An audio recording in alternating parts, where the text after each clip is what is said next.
Good morning, જય શ્રી કૃષ્ણ. કેમ છો બધા? આપણે તો મસ્ત રેડી થઈ ગયા છીએ. નાહી ધોઈને હજી નીકળી જ છું નાહીને અને કપડાં ચેન્જ કર્યા. અને ગરમી એટલી છે કે રોજે રોજ કરવા પડે.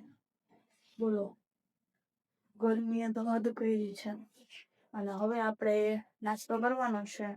તો નાસ્તોમાં મને કંઈક અત્યારે કરવા નાસ્તોમાં ચા પીવાશે કંઈક શાંતિ ખાવાની એમ કહેવા માંગતી હતી, પણ મેં તો બોખલા ગઈ કેતે ને એવું થઈ ગયું. તો હવે આપણે ઈ કરી અને પછી કરવાનું છે. તમને ખબર જ છે પછી મારે શું કરવાનું છે. તો આપણે મસ્ત નાસ્તો બની ગયો છે. હવે બેસવાના છીએ. બેસવાના શું હવે કરવાની છે? જો અમારે સુપડી ને સાવેણી મારા માટે ત્યારે જ છે. આપણે ઓફિસે જવા નીકળશું બધું બતાવી દીધું છે. હવે આપણે તો શું છે, ગરમી એવી છે તો કે જવાની છે નથી એમ થાય છે ઘરે ના ઘરે રહીએ. તો આપણે નીકળી ગયા છીએ હવે ઓફિસે જવા માટે. ગાડી દેખાતી કારણ કે પાછળથી તડકો આવે છે એટલે. ને આમ જો તમે એમાં પેટ્રોલ પંપ છે, માણસો આવી રહ્યા છે. હું તો એવી રીતે જોઈ રહ્યા છે. પીળી બસ જાય છે.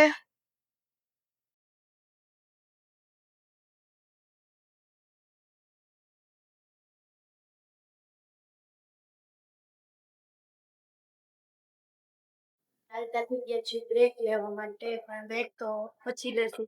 પેલા આપણે રોજ વ્યૂ જોવો પડે ને, કારણ કે સવારનું કઈ જોયું જ ન હોય બહારનું. આખો દી ઓફિસમાં બેઠા હોય એટલે લૂ હોય ન કરી, બીજું કઈ જોવા જેવું ન હોય. ભૂખ લાગી છે આજે તો જબરી બહુ ભૂખ લાગી છે. તો જમી લઈએ કાયો કા. કે ચલો અહીંયા મારા ફેવરેટ કુરકુરિયા છે, વઘારેલો ભાત, અહીંયા દહીં, અહીંયા પણ દહીં. અને આ મૂવી છેલ્લા 3 દી થી જોવું, હજી પૂરું નથી થતું એવડું મૂવી છે.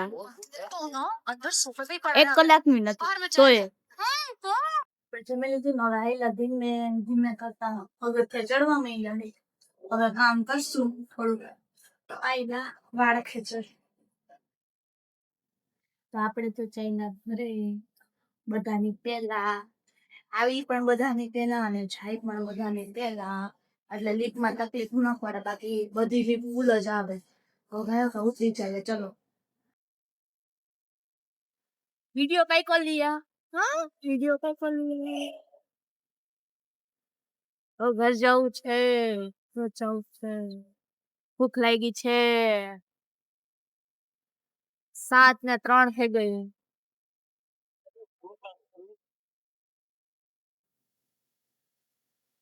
આપણે થઈ ગયા છીએ ઘરે હાલતા. અને કયો રસ્તો છે ચલો મને કમેન્ટ કરો આજે. જોઈએ કેટલાને ખબર છે રાજકોટમાં કયા રસ્તેથી અમે નીકળીએ છીએ. તો હું પછી ગઈ છું ઘરે અને મસ્ત ગરમી થાય છે એટલે ફૂલ પંખો કર્યો. ફૂલ પંખો કરી ઊભી છું. ભૂખ લઈ ગઈ છે પણ આ ગરમી નહીં ઉતરે ત્યાં લગી ખાવાની કઈ મજા ના આવે. થોડીક ગરમી ઉતરી જાય ત્યાં આપણે ખાઈ લઈએ. જમવામાં રોટલી શાક છે એવું લાગે છે મને આજે. સાંજે જમી લઈએ ને ટીવી જોતા તારક મહેતા વગર કે મૂવી વગર ગમે વગર ચાલે તો નહીં જ એમ કહું છું. વગર બોલું છું કેમ નહીં, એના વગર ચાલે.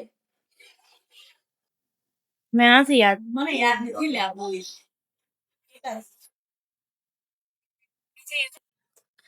તો મસ્ત જમીને બેસી ગઈ છું અને મસ્ત એસી પણ કરી દીધી છે મેં. બહુ ગરમી થાય છે.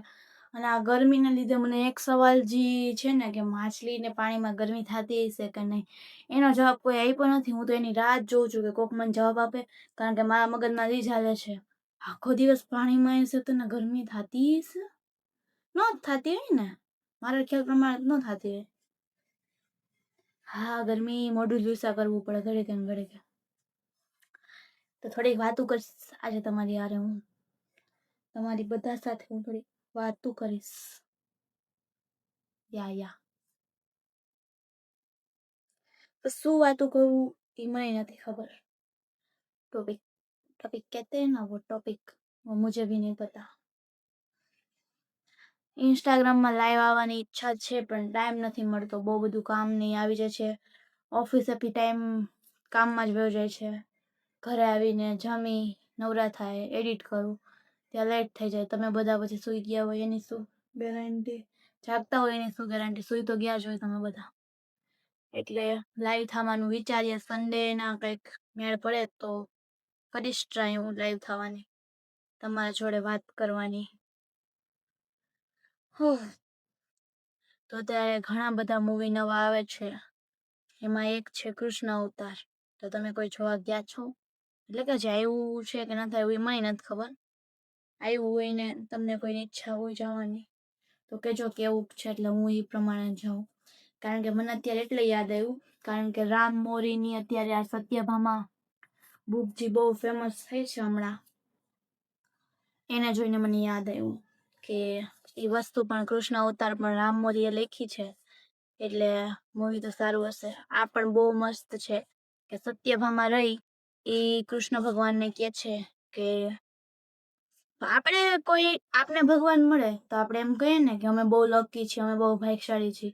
પણ આમાં સત્યભામા રહીને ઈ ભગવાન કૃષ્ણને એમ કહે છે કે તમે બહુ લકી છો, તમે બહુ ભાગ્યશાળી છો કે હું તમને મળી. એટલે આમ એનો જે એક પ્રેમ કહીએ ને એ બહુ જોરદાર છે. ટાઈમ હોય ને તો આ લોકો વાંચજો. મને તો ટાઈમ નથી પડતો, બાકી મારા ઘરે તો બહુ બધી પણ બુક છે, પણ હું વાંચતી નથી.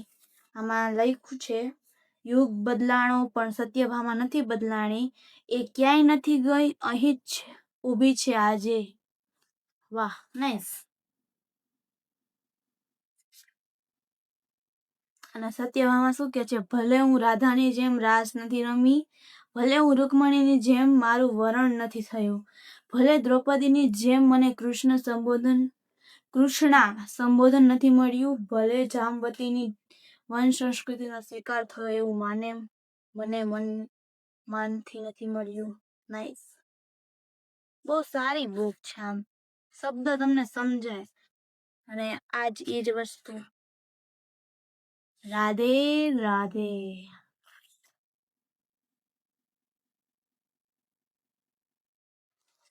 તો સારું, આપણે આજની ગપસપ અહીંયા સુધી રાખીએ. તો મળીએ નવા બ્લોગ સાથે. આજનો બ્લોગ તમને પસંદ આવે તો લાઈક, શેર ને સબસ્ક્રાઇબ, બેલ આઇકન દબાવતા જજો. મળીએ નવા બ્લોગ સાથે. સુઈ જાઓ બધા શાંતિથી. Good night. જય શ્રી કૃષ્ણ. જય માતાજી. Bye bye.